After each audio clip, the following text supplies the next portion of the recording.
the 9/11 memorial has attracted a lot of attention. However, some of the family members of the victims of 9/11 are complaining that the people that visit the memorial are not being respectful. They're treating it like Disneyland. Now, this is something that I found really fascinating because I was recently in New York, and I noticed that people were just kind of treating it as like a tourist attraction. You know, when in reality, it's a place where people are still going to mourn, something that happened, you know, not too long ago. So one person said that, you know, they treat it like Disneyland. They spilled coffee all over my son's name after she arose from sitting on the names.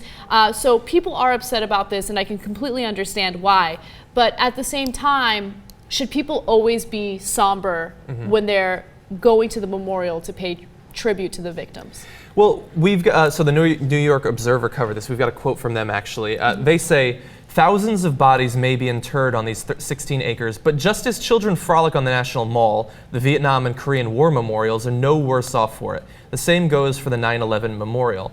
Now, I will disagree with that to some extent, because the difference between those memorials and this memorial is that for instance, the Vietnam War memorial is in D.C. It's not in Vietnam.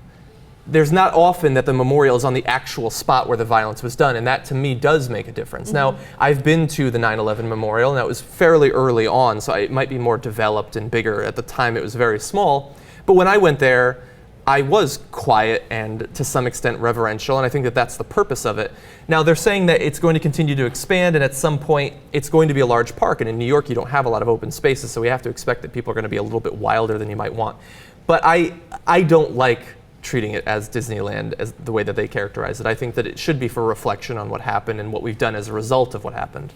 I agree with you. I think it's important to be considerate of others, because you have to keep in mind there are people at that site, at that memorial, still mourning the death of their loved ones. And I did not have to go through that on that day. You know, I didn't lose any family members or friends. But if I were there mourning the loss of a family member or a friend, and there were people there spilling coffee on, you know, people's names, laughing, taking pictures as if it's some sort of tourist attraction, I would be livid. I would be really upset, and I think it would make it even more difficult.